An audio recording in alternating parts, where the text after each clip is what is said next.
Hey enablers, Mike Kunkle here. Welcome to this week's edition of Sales Enablement Straight Talk.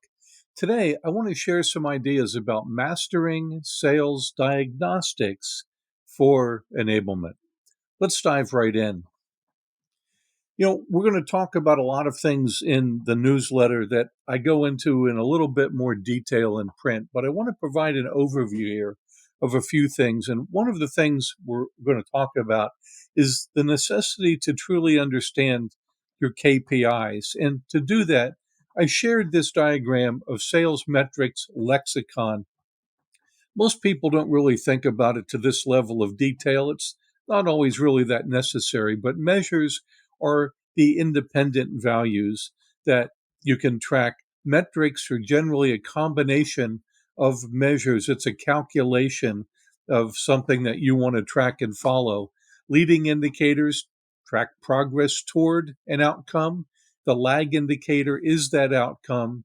The KPIs are metrics that indicate progress toward the achievement of a predetermined business objective. These are the most important of the metrics that you're tracking. And the critical success factors are the essential KPIs that the organization must achieve to reach its objectives.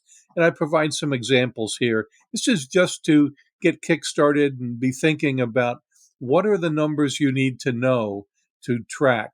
And it's hard to do this out of context for a particular business, but some of the things that are good, at least good examples of metrics to track: sales productivity, often defined as revenue per rep in a given time period; sales velocity, which is a calculation of the number of opportunities in a time frame times the average sales price in that time frame times the win rate in that time frame divided by the average sales cycle. And this gives you basically the miles per hour of your sales force, or the speed at which you're producing revenue.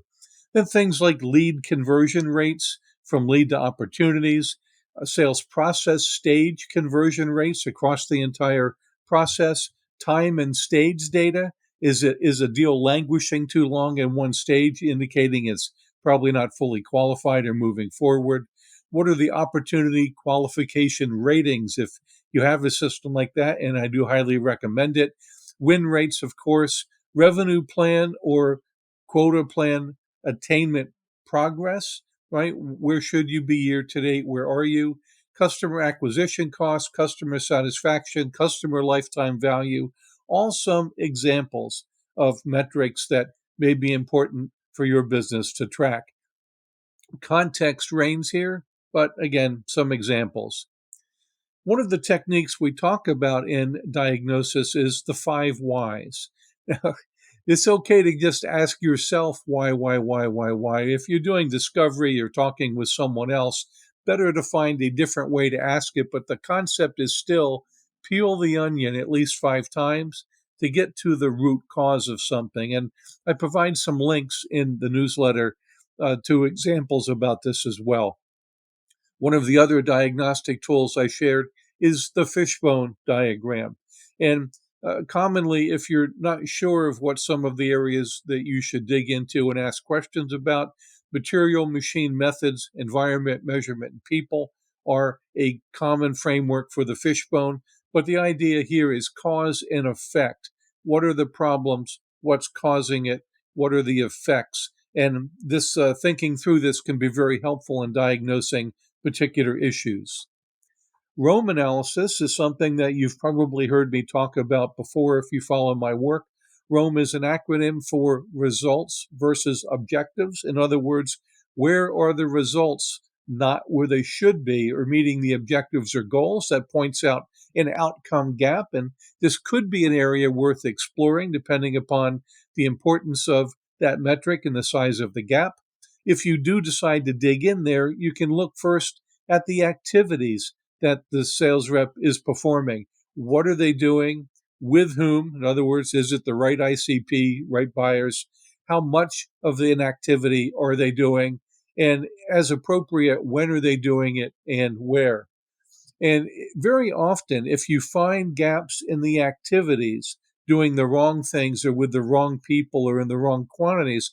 If you just fix the activity levels, the problem may resolve. When it doesn't, then you can get into the methodology used, which is the sales methodology, of course, or the quality of the activities being performed.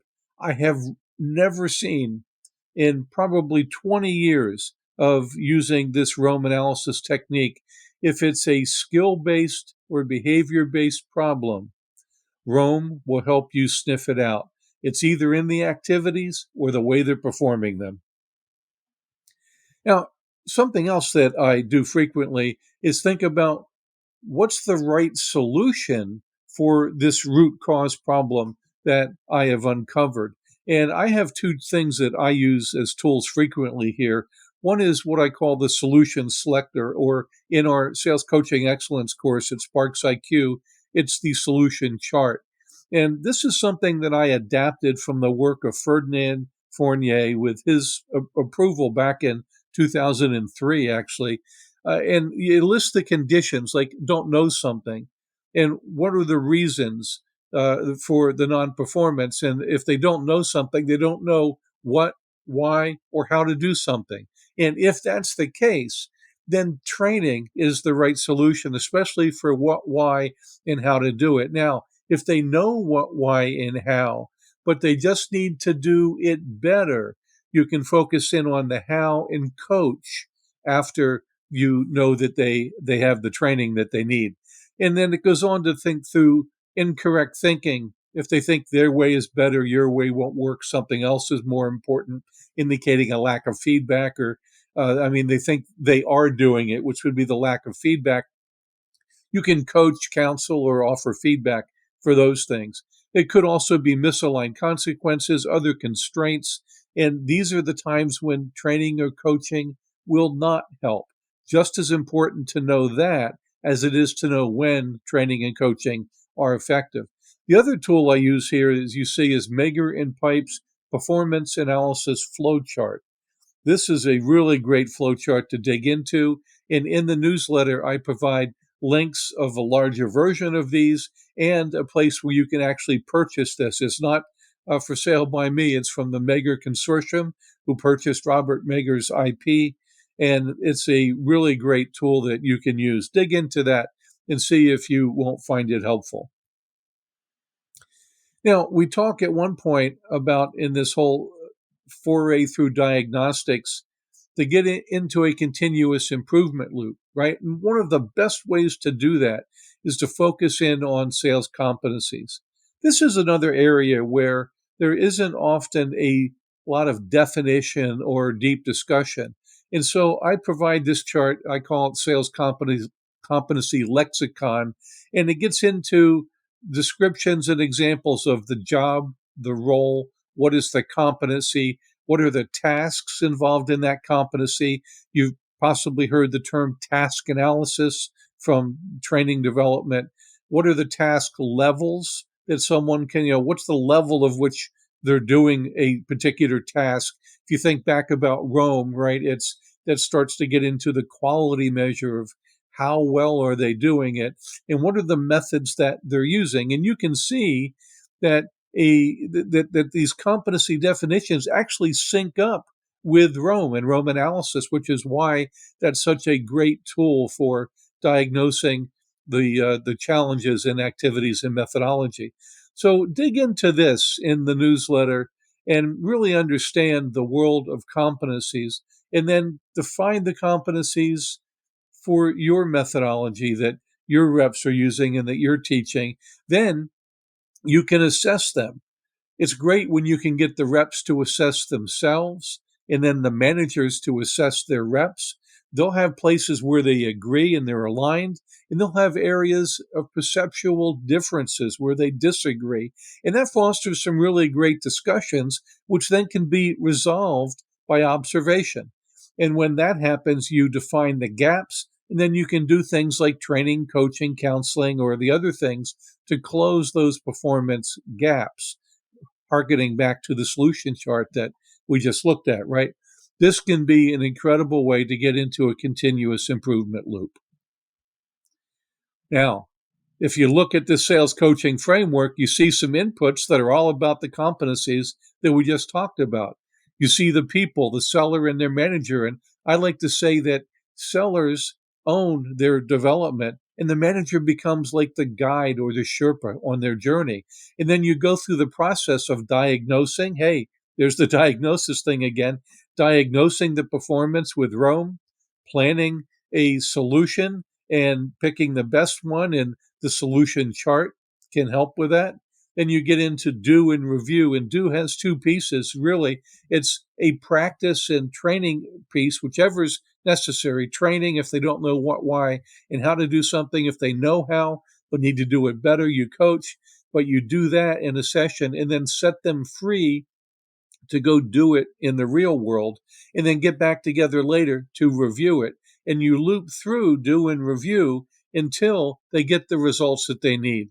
Then you've improved performance in that targeted area that you diagnosed earlier and now have improved. And then you loop back to the very beginning and start all over again. And that is the continuous improvement loop based on the competency stuff that we just talked about. Really great way to do diagnosis and get to the root causes, close performance gaps, and improve performance.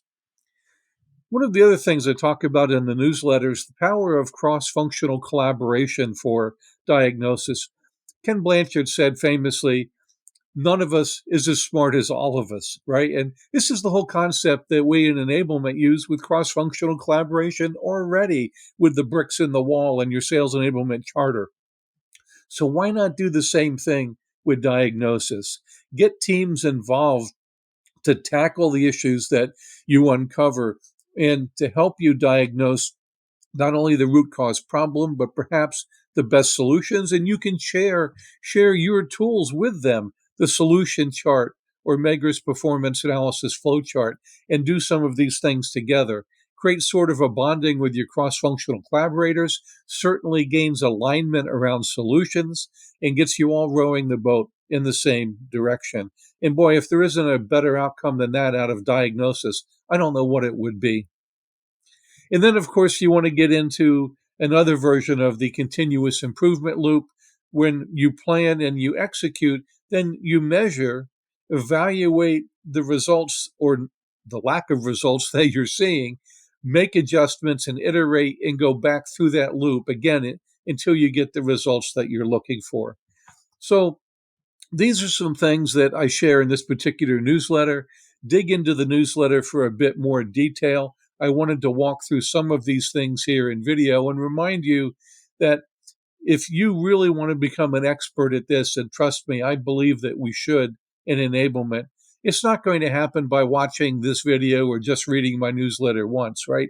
This is something to dig into for long-term education and developing your own mastery over time. If you do that, I know you'll be happy with the results and you'll establish a reputation inside the companies where you work as being someone who is truly a problem solver and who can move the needle. Stay the course, enablers, and make an impact with enablement.